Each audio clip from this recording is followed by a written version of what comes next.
Movie में हमें 2013 का टाइम दिखाया गया है, जहां दुनिया पर एक एपिडेमिक फैल चुका है। ये एपिडेमिक पूरे प्लेनेट पर है और लोग बाहर जाने से डरते हैं, क्योंकि अगर वो बाहर जाते हैं तो कुछ ही सेकंड्स के अंदर उनकी मौत हो जाती है। पूरा सिटी, पूरा टाउन, बल्कि पूरी की पूरी दुनिया बिल्कुल सुनसान है। सब लोग छुपे बैठे हैं। इसके बाद हमें एक आदमी मार्क दिखाया जाता है, जो कि अपने वर्क प्लेस पर 3 महीनों से रह रहा है। कैफेटेरिया में मौजूद खाने को खाकर जिंदा रह रहा है और साथ ही साथ अपने वर्कर्स के साथ एक पैसेजवे को खोदने में मदद कर रहा है। पैसेजवे उनको सबवे की तरफ लेकर जाएगा। एक दिन वो देखता है कि किसी ने कार की विंडो तोड़ दी है और उसमें से जीपीएस ले लिया है। इसको बहुत ज्यादा गुस्सा आता है और ये अपने वर्कर्स को जल्दी जल्दी खोदने का कहता है, क्योंकि ये गुस्से में था और अपने वर्कर्स को जल्दी काम करने का कह रहा था। मगर इसमें इसी का फायदा हुआ, क्योंकि इन्हें रास्ता बनाते बनाते इस बिल्डिंग में से ही एक सेफ रास्ता मिल गया था बाहर जाने का, जो कि एक अंडरग्राउंड रास्ता था। सब लोग लाइन में लगे हुए थे, क्योंकि सभी इस सबवे से बाहर निकलना चाहते थे। तभी मार्क वहाँ पर एक अजीब सी चीज देखता है। वो देखता है कि उसके बॉस के बैग के अंदर जीपीएस है। अब मार्क अपने बॉस का पीछा करता है और उससे इस चीज के बारे में पूछता है। उसका बॉस कहता है कि ठीक है, मैं तुम्हें इस चीज के बारे में बताऊंगा, मगर तभी अगर तुम ये बात किसी और को नहीं बताओगी। अब मार्क की बात याद करने लगता है कि कब वो अपने बॉस से मिला था। अब उसको याद आता है कि जब उसने अपने बॉस के साथ काम को स्टार्ट किया था, तो उसका बॉस हर किसी को बहुत ही ज्यादा गुस्से से ट्रीट किया करता था। अगर किसी भी एम्प्लॉय ने कोई गलत काम किया हो या फिर बहुत देर से काम किया हो, तो किसी भी एम्प्लॉय को जॉब से निकालना इसके लिए ज्यादा मुश्किल काम नहीं था। उनसे पूछे बिना ही ये एम्प्लॉयज को जॉब से निकाल देता था। एक दिन ये मार्क को भी अपने ऑफिस में बुलाता है और कहता है कि तुम प्रोजेक्ट पर इतना ज्यादा लेट क्यों हो। वो इस बात को ध्यान में नहीं रखता कि प्रोजेक्ट कितना ज्यादा मुश्किल है, मगर फिर भी इसको अल्टीमेटम दे देता है। इसको अल्टीमेटम देता है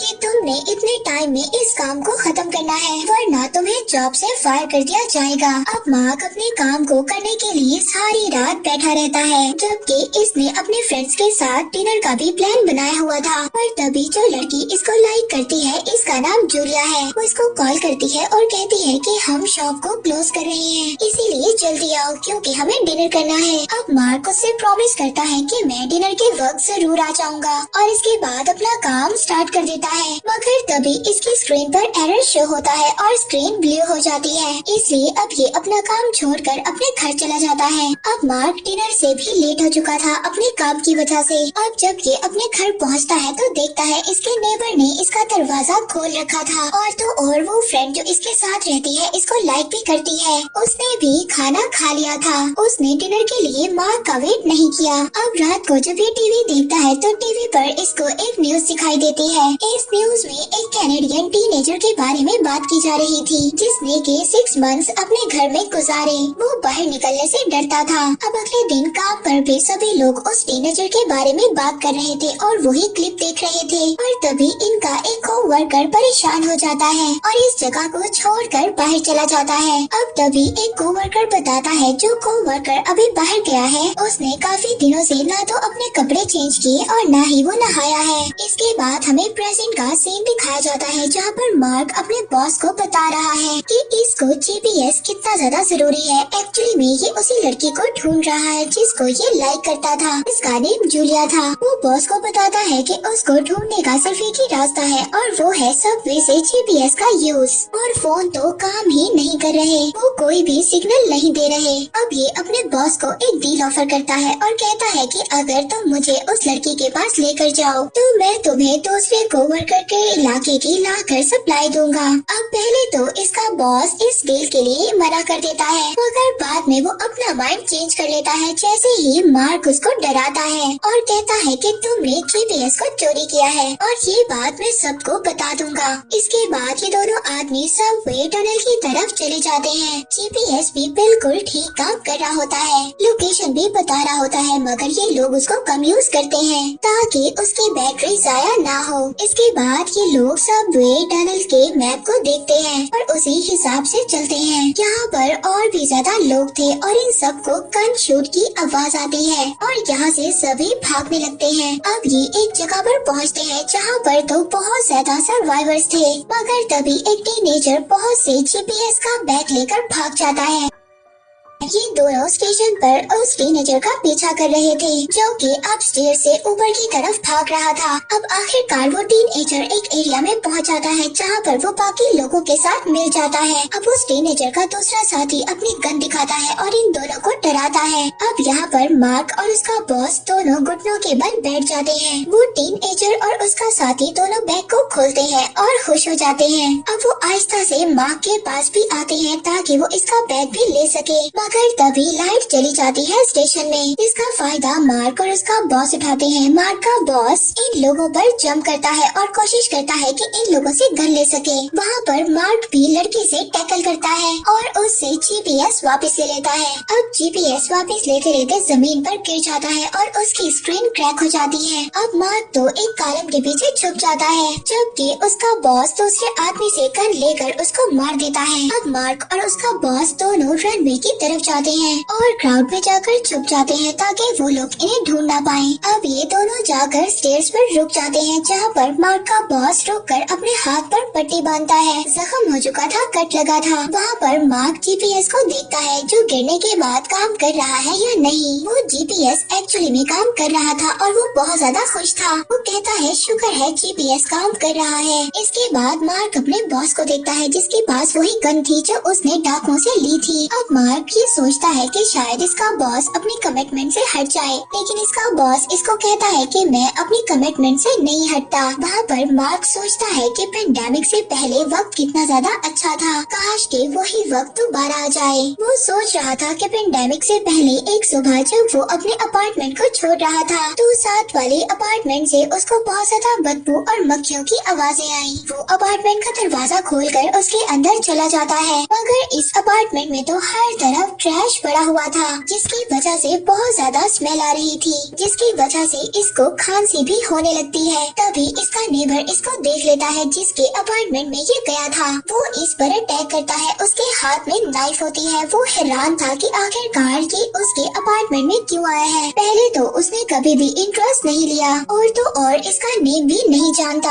अब मार्क उससे पूछता है कि तुम कितने अरसे से यहाँ पर रह रहे हो और इतने टाइम से तुम अपार्टमेंट से बाहर क्यों नहीं आए। तो वो आदमी कहता है कि मैं 1 महीने से अपार्टमेंट में रह रहा हूँ। वो कहता है कि मुझे बाहर जाने से डर लगता है जिसकी वजह से मैं अपार्टमेंट के अंदर ही रहता हूँ। इसके बाद मार्क अपने दोबारा से काम पर जाता है जहाँ पर इसका कोवर्कर रूवीरा जो काफी दिन से नहीं नहाया था उसको फायर कर दिया गया और उसको सिक्योरिटी गार्ड बाहर लेकर जा रहे थे क्योंकि वो ऑफिस में ही सो गया था और 1 महीने से तो वो घर भी नहीं गया था और यहीं पर ही सो जाता था। अब जब सिक्योरिटी गार्ड रूवीरा को बाहर लेकर जा रहे थे तो मार्क भी उसको फॉलो करता है, जबकि वो कोवर्कर बाहर नहीं जाना चाहता। वो अपना पूरा जोर लगाता है ताकि गार्ड्स उसको बाहर लेकर ना जाएं, मगर गार्ड्स उसको बाहर लेकर जाते हैं और जैसे ही वो बाहर जाता है तो वो मरने की सिचुएशन में आ जाता है। अब मार्क कहता है कि इसको वापस लेकर जाओ, तो गार्ड्स फौरन से उसको वापस अंदर ऑफिस में ले जाते हैं, मगर अब बहुत ज्यादा देर हो चुकी थी और वर्कर रूवीरा मर चुका था। वहाँ पर मार्क रूवीरा के लॉकर में देखता है जहाँ पर बहुत सारी सप्लाईज पड़ी थी सरवाइव करने के लिए, जैसे कि एक फ्लैश लाइट, एक गैस का कैनिस्टर और कैन फूड। अब शाम को ये उसी लड़की जूलिया को बताता है कि उसके ऑफिस में क्या हुआ और वो ये सोच रहा था कि कुछ ना कुछ गलत जरूर होने वाला है, मगर जूलिया इसको तसल्ली देती है कि कुछ भी नहीं होता।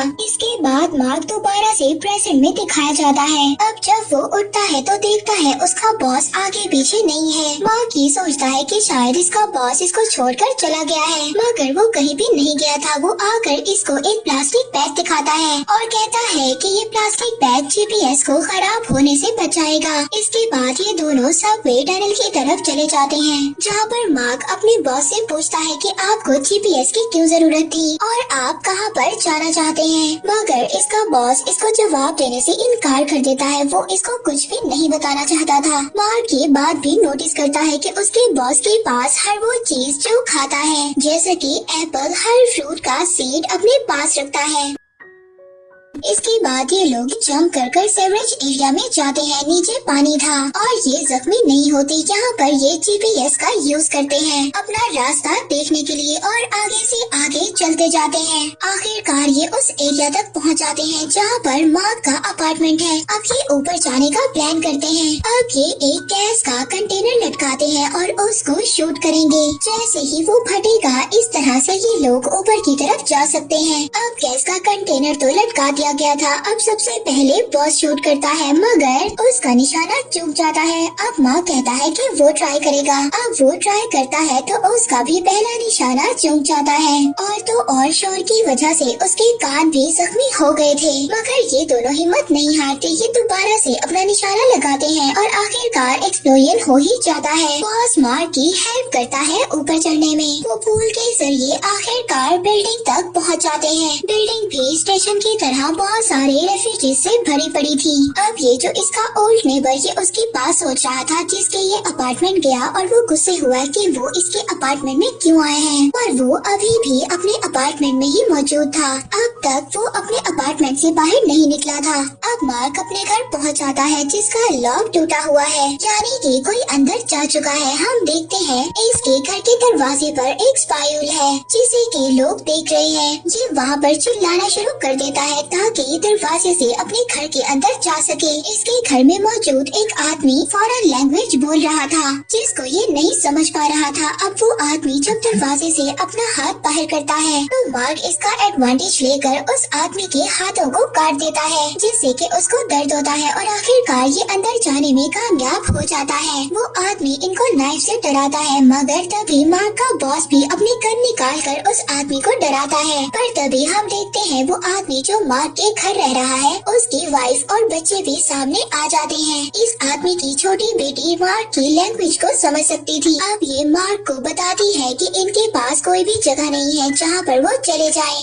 इसलिए ये लोग इस अपार्टमेंट में ही रह रहे हैं काफी टाइम से और ये यहाँ पर इसलिए रह रहे थे कि ये अपार्टमेंट बिल्कुल खाली था। अब यहाँ पर मार्क इनको जूलिया की पिक्चर दिखाता है। वो कहता है कि इस लड़की के साथ मैं इस अपार्टमेंट में रहा करता था और आप लोग जब यहाँ पर आए होंगे तो आपने जरूर इस लड़की को देखा होगा। मगर वो लोग तो कसम उठाते हैं और कहते हैं कि हम लोग जब यहाँ पर आए थे तो कोई भी नहीं था। मार्क अब यहाँ पर इस जगह की तलाशी लेता है। मार्क का बॉस फ्रिज में देखता है जिसमें कोई भी खाना नहीं पड़ा था मगर वहाँ पर कुछ डेड डव्स थे जिन्हें के पकाने के लिए तैयार किया जा रहा था और साथ ही में इनको एक और पॉपकॉर्न पैक मिलता है जिससे कि वो कुछ सीड्स ले लेता है क्योंकि वो बहुत सारी चीजों की सीड्स को इकट्ठे कर रहा था। साथ ही में वो किचन से वहाँ पर नाइफ भी अपने पास रख लेता है। वहाँ पर मार्क जूलिया के रूम में जाता है जहाँ पर वो हुआ करती थी। वहाँ पर वो जूलिया के पपेट को भी देखता है और वहाँ पर वो एक ड्राइंग को भी पकड़ता है जो वहाँ पर बैठी छोटी लड़की ने बनाई थी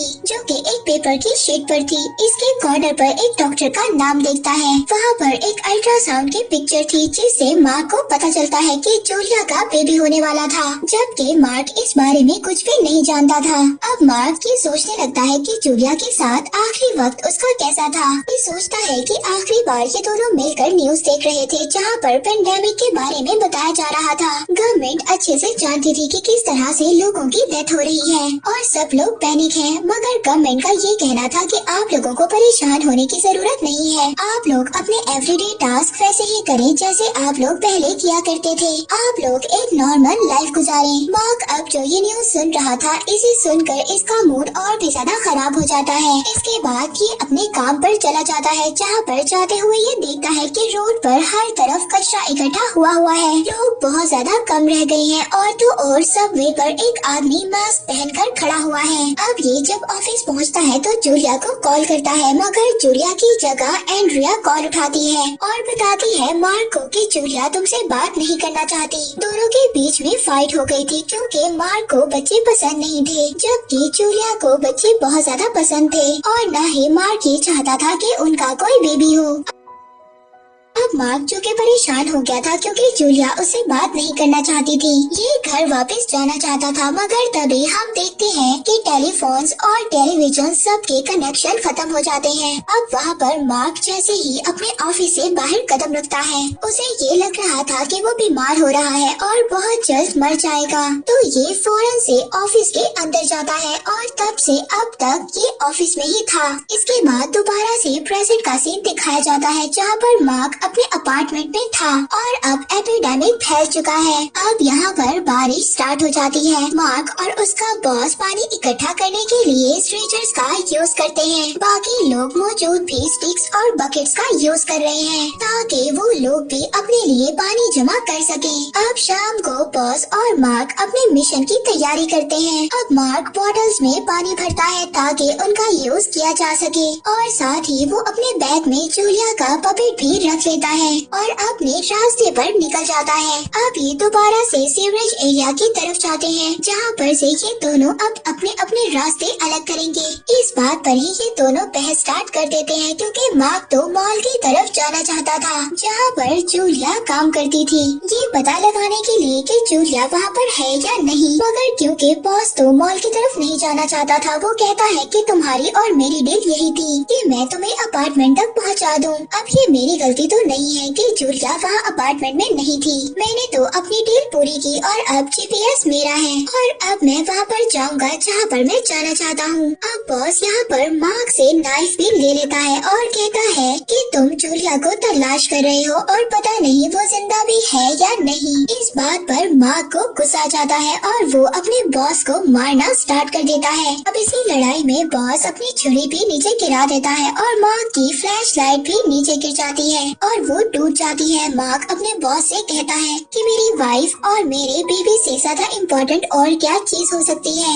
और तुम मेरी हेल्प क्यों नहीं कर सकते। मगर बॉस उससे कहता है कि मेरे लिए भी और भी ज्यादा कुछ इम्पोर्टेंट है। वो मार्क को बताता है कि वो हॉस्पिटल में जाना चाहता है जहाँ पर उसके फादर थे। वो बताता है कि उसके फादर बहुत ज्यादा बीमार थे और वो हॉस्पिटल में ही थे और वो अब उनसे मिलना चाहता है। बॉस मार्क से कहता है कि अगर तुम भी मेरे साथ आना चाहते हो तो तुम आ सकते हो और एक दफा मैं अपने फादर से मिलना चाहता हूँ और इसके बाद तुम मुझसे ये जीपीएस भी ले सकते हो और इसके बाद ये जीपीएस तुम्हारा ही है और इसको जहाँ मर्जी इस्तेमाल करो। अब मार्क पहले तो हेसिटेट होता है और इसके बाद अपने बॉस की ये डील एक्सेप्ट कर लेता है। इनको कुछ स्टेयर्स नजर आती हैं और इनको ये फॉलो करते हैं। ये देखते हैं कि वहाँ पर कोई भी आदमी नहीं था। वहाँ पर इनको एक लाइटर मिलता है और साथ ही में ये दोनों लकड़ियाँ जलाकर वहाँ पर बैठ जाते हैं। अब इस लाइट की वजह से वहाँ पर कोई था जो अटेंटिव होता है और इनके पास आ रहा था। इनको शोर सुनाई देता है और ये देखते हैं कि क्या चीज है जो इनके पास आ रही है। ये लोग बहुत ज्यादा सरप्राइज हो जाते हैं जो चीज इनको मिलती है क्योंकि ये एक बियर था। बियर इनको देखकर इनका पीछा करता है। मार्क देखता है कि बियर इसके बॉस के ऊपर चढ़ गया था।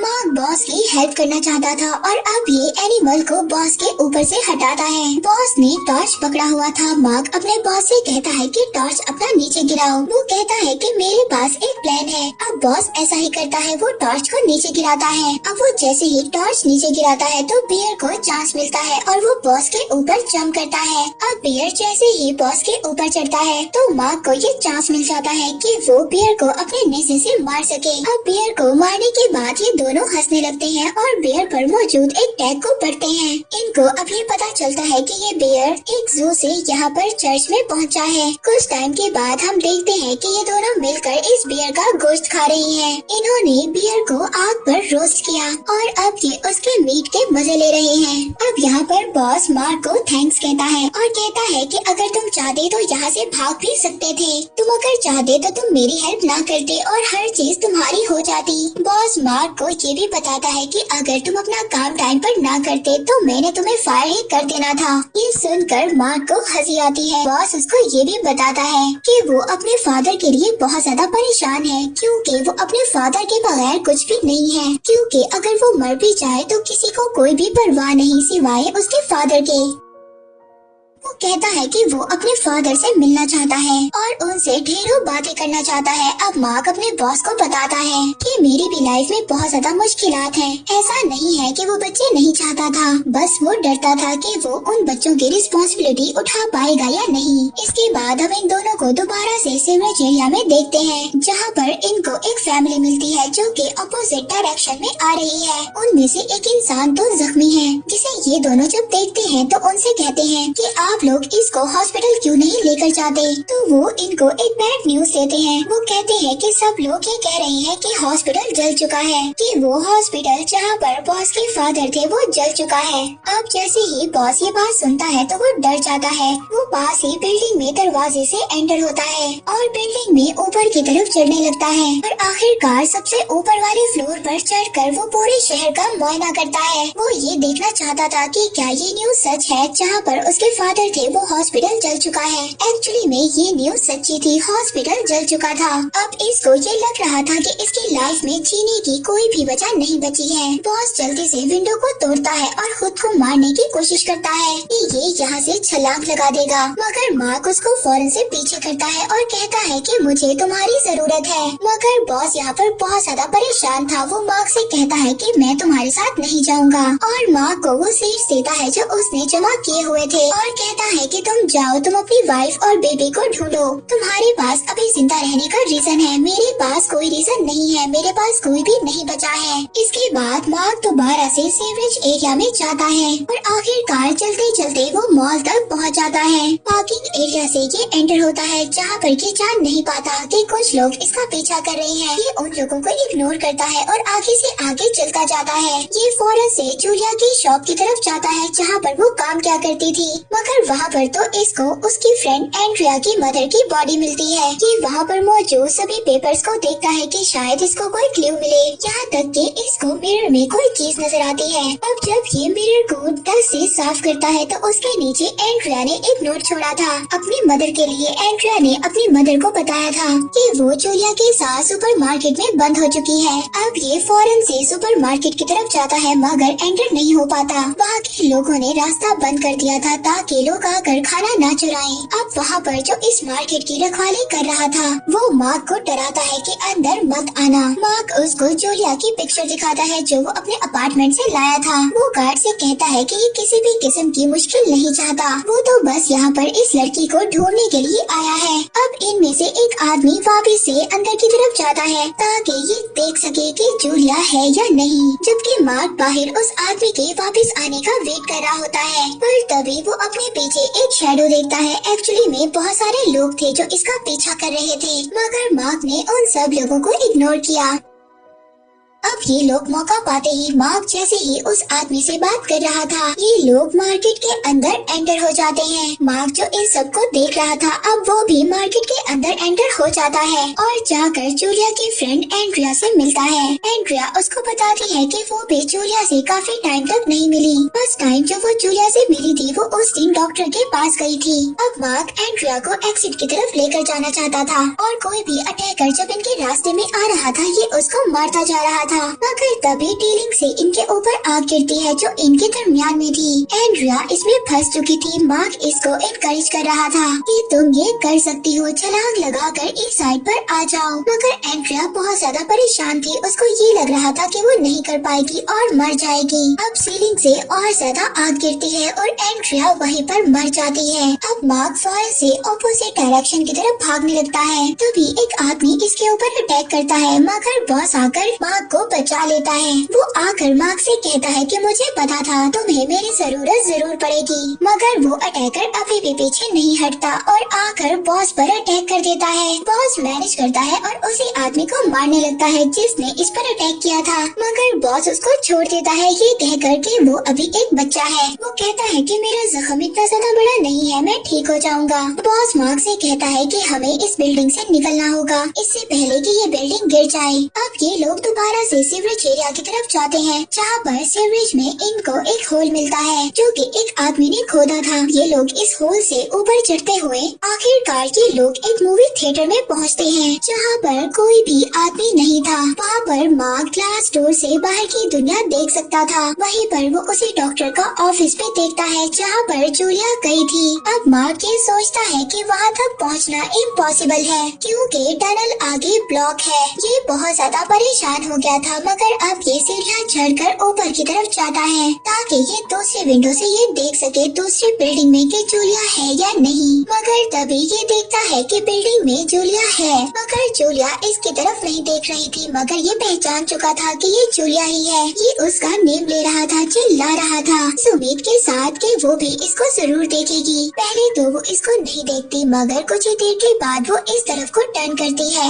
आखिरकार मार्क को देख लेती है। ये दोनों एक दूसरे को देखकर खुशी में रोने लगते हैं। मार्क जल्दी से नीचे आकर अपने बॉस को बताना चाहता था कि आखिरकार उसने जूलिया को ढूंढ लिया। इसका बॉस थिएटर में बैठा हुआ था और उसका खून बह जा रहा था। मार्क अपने बॉस के जख्म पर बैंडेज करना चाहता था, मगर उसका बॉस मार्क से कहता है कि तुम्हें इसकी जरूरत नहीं है क्योंकि मेरा आखिरी वक्त आ चुका है। बॉस के मरने से पहले के आखिरी अल्फाज मार्क के लिए थे। वो मार्क से ये रिक्वेस्ट कर रहा था कि इस स्ट्रीट को पार कर कर दूसरे बिल्डिंग में जाओ और अपनी फैमिली से मिलो। ये कहते ही बॉस अब मर जाता है। अब हम देखते हैं कि मार्क अपने बॉस की आखिरी विश को पूरा करना चाहता था। अब वो भी अपनी फैमिली के पास जाना चाहता था और वो अब बाहर की तरफ जब अपने कदम रखता है, मगर तभी ये फील करता है कि ये बीमार होने वाला है। इसको ब्लड आ रहा था और अब इसको चलने में भी मुश्किल हो रही थी। मगर जैसे जैसे ये जूलिया को देखता है इसकी हिम्मत बढ़ती है। ये आगे से आगे चलता जाता है, मगर तभी ये अपनी आंखें बंद करता है और जब ये अपनी आंखें खोलता है तो जूलिया के फेस को अपने सामने पाता है, यानी कि इसने स्ट्रीट को पार कर लिया था और अब ये जूलिया के पास था। ये दोनों एक दूसरे को देखकर बहुत ज्यादा खुश थे और अब ये इसी बिल्डिंग में रहकर अपनी नई लाइफ स्टार्ट करते हैं। बहुत टाइम के बाद हम इन दोनों का बेबी भी देखते हैं। ये लोग पानी इकट्ठा करते हैं और खाना इकट्ठा करते हैं, मगर इनका बेबी बहुत ज्यादा स्ट्रॉन्ग था। जब ये चलना स्टार्ट करता है तो खुद ही चलकर बाहर चला जाता है। तब इनको पता चलता है कि न्यू जनरेशन में इस वायरस के खिलाफ उनकी बॉडी में इम्यूनिटी है। बहुत सालों के बाद जब इनका बेटा अपनी टीनेज में है, तभी बहुत से टीनेजर इनके बेटे को बाहर से देख रहे हैं। ये दोनों अपने बेटे को उनके साथ जाने के लिए अलाउ करते हैं ताकि वो भी बाहर की दुनिया देख सके। और इसी के साथ ये मूवी यहीं पर एंड हो जाती है। And thanks for watching this video. अगर आपको वीडियो का रिव्यू अच्छा लगा हो तो लाइक करें, शेयर करें और ज़्यादा से ज़्यादा सब्सक्राइब करें।